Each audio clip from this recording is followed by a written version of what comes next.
नमस्कार दोस्तों, हिंद न्यूज समाचार में आप सभी का स्वागत है। आज हम बात करने जा रहे हैं उस राजनीतिक घटनाक्रम के जिसने हमारे पूरे देश में बहुत बड़ा तूफान आ गया है। उस जगह से शुरू होती है जहां अक्सर आम आदमी की आवाज दब जाती है, जहां बड़े नाम होते हैं, बड़ी कुर्सियां होती हैं और सवाल पूछना आसान नहीं होता। अक्सर ऐसा होता है कि लोग सोचते हैं, लेकिन इस बार कुछ अलग हुआ। सवाल सिर्फ पूछा नहीं गया बल्कि कानूनी रूप से दर्ज किया गया। और जब सवाल कागजों पर दर्ज होते हैं तब इतिहास बदलने लगता है।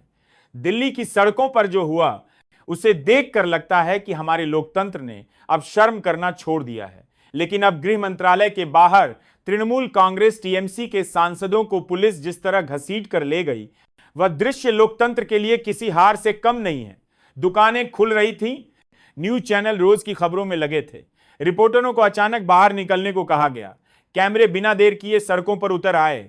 हाल ही में कोलकाता में प्रतीक जैन और आईपैक से जुड़े ठिकानों पर छापे पड़े। ममता बनर्जी खुद वहां में साथ करने के लिए पहुंच गईं। बीजेपी इसे कानून के काम में बाधा कह रही है, जबकि ममता इसे लोकतांत्रिक डकैती बता रही हैं।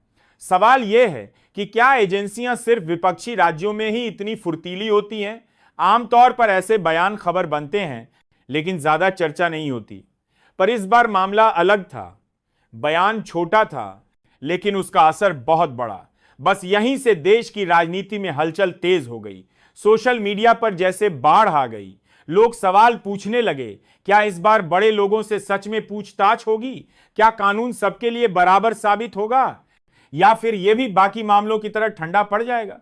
देश का इतिहास बताता है कि बड़े बड़े घोटाले सामने आए, जांच बैठी, कमेटियां बनी, लेकिन नतीजा अक्सर वही रहा, कुछ नहीं।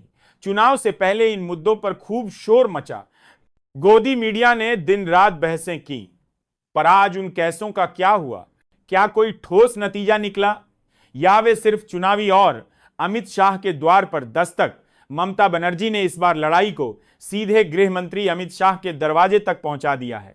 लेकिन इस बार माहौल अलग था, क्योंकि जांच सिर्फ आरोपों पर नहीं बल्कि दस्तावेजों, बैंक लेन देन और गवाहों के बयानों पर आधारित थी।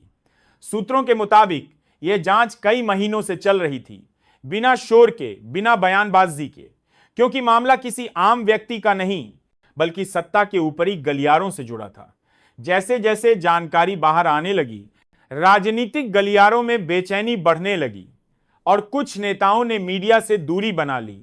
कुछ के बयान अचानक बदल गए। लेकिन इस टकराव के बीच कुछ और भी है जो देश को देखना चाहिए। हेमंत सोरेन का मामला। सोरेन 5 महीने जेल में रहे, इस्तीफा दिया। बाद में हाईकोर्ट ने कहा कि उनके खिलाफ कोई ठोस केस नहीं बनता।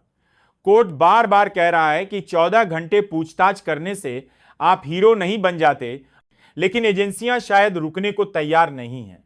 लोकतंत्र में चुनाव सिर्फ वोट से नहीं, संसाधनों से भी लड़ा जाता है। राज्यसभा में अजय माकन ने जो आंकड़े रखे वे चौंकाने वाले हैं। बीजेपी के खाते में 11 करोड़ से ज्यादा, कांग्रेस के पासा मात्र 139 करोड़, यह 99:1 का अनुपात है। क्या यह एक निष्पक्ष मुकाबला है?